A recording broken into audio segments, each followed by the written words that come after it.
So this is just a quick factoring update in case you forgot how to factor. So we learned two methods. The method I use the most is the guess and check method, which is taking FOIL and undoing it. So of course, the first thing you would try to do is pull out a GCF if there is a GCF. This particular problem does not have a GCF. So then I'm just going to try to break this into two sets of parentheses, right? So I'm going to have two empty sets of parentheses. And then I look at the first term. The first term is 2x squared, and whatever goes in the first two spots, here and here, must multiply to give me the first term. And then whatever goes in the last two spots, the parentheses, must multiply to give me the last term. So remember, FOIL stands for F-O-I-L, and the negative 5x is coming from multiplying your outers and your inners together to add and give you negative 5x. So starting back, start with the first one. The only way to break up 2x squared evenly would be 2x and x. And then I'm going to look at the last term. Now the last term is negative 12. So my signs are going to be different. So I'm just automatically going to put a plus and a minus. Now I might have to move the plus and minus around, but that's okay. We'll just start off that way. And then we want to think of some factors of 12. So I'm thinking of 6 and 2, 3 and 4, 12 and 1. And so let's say I try 6 and 2 to start with. So try 6 and 2, and I'm just going to double check, do my inners, which would be 6 times x, which give me 6x, and my outers give me negative 4x. If I combine those two like terms, will that give me 5x? And the answer to that is no. So then that means that the 6 and 2 either are not my factors or are not in the correct spot.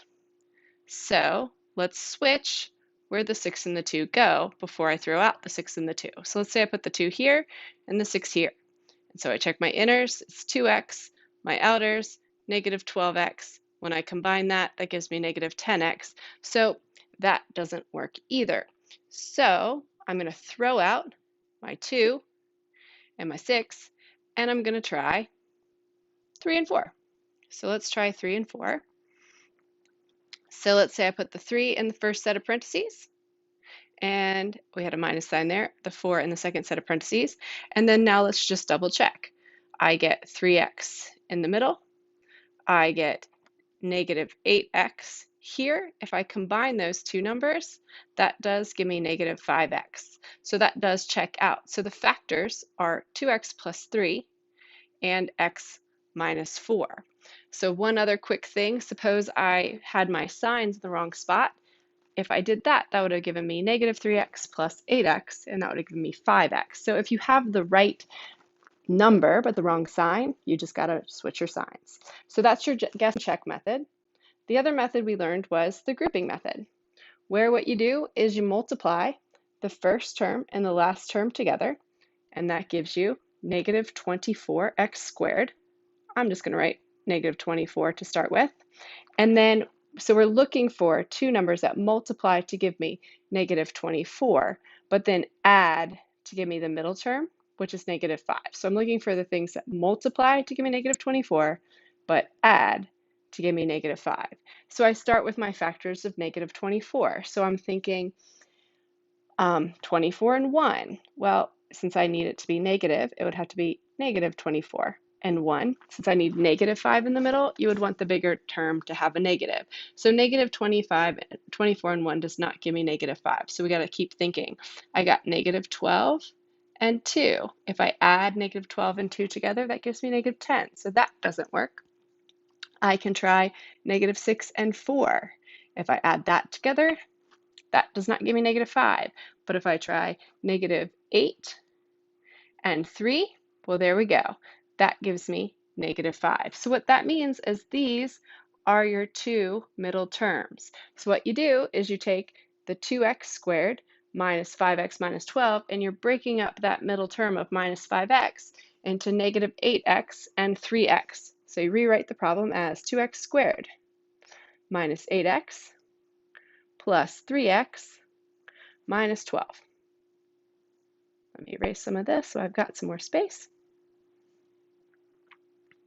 And then you just group your first two terms together and your last two terms together, and you start pulling out the GCFs. So the GCF of 2x squared and negative 8x is 2x. And then what's left when you pull out the 2x is x minus 4. And then in the second group, your GCF is positive 3. And when you pull out that, you have x minus 4. Now, if you notice, these two are the same. That's the GCF of this entire thing. So x minus 4 is one of your factors, and the other factor is 2x plus 3. So either one of these methods will work. You choose the one that you like the best. Let's try one more. Factoring of trinomials. So quick reminder that you always want to pull out a GCF first. So this problem right here has a GCF of 3. So I'm going to pull out the GCF of 3, and I'm going to be left with x squared minus 9x plus 20. Now from here, I can choose to do my guess and check method, or I can choose to do my grouping method. You have to remember, though, that your GCF was 3, so in the end, 3 is one of your factors. So I'm going to do my guess and check over on the left, right? So I'm going to bring down the 3, and now what I'm trying to do is I'm trying to break up x squared minus 9x plus 20. So this is pretty easy to break up because the first term, x squared, gets broken up into x times x. That's the only way you can do it. Because I have positive 20 at the end, your signs have to be the same, because the only way to multiply two numbers to get positive 25 is to multiply either two positives or two negatives. In this case, it's going to have to be two negatives because my middle term is negative. So I'm thinking now of my factors of 20. So I've got 20 and 1, I've got 10 and 2, I've got 4 and 5, and I'm looking for the ones that when my inners and my outers get multiplied and added together, you get negative 9. And this one right here, pretty easily you could get it. You just check it here. I get negative 4x, negative 5x, and that does give me negative 9x. So we don't have to do any more work. You just have to remember when you have a GCF, that GCF is part of your answer. If you wanted to use the grouping method here, you got to just remember that 3 is part of your answer, but you kind of ignore it until the end. So I'm looking, how do I break up x squared minus 9x plus 20? So you're looking for two things that add to give you that middle term, negative 9x, but multiply to give me positive 20. And so it's really similar to what we just did here, because my x squared term was 1, or had 1 as my coefficient. It's pretty easy to figure that one out, that it's negative 4 and negative 5. So what I would do is I then rewrite it, leave that 3 out here. I'm going to now just put a bracket here.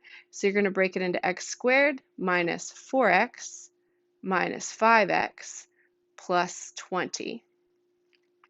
And then you pull out your GCF of the first two terms, which is x. And then you're left with x minus 4. And then you pull out your GCF of the second two terms, which is negative 5. You pull out a negative because the first term is negative, and then you're left with x minus 4 there.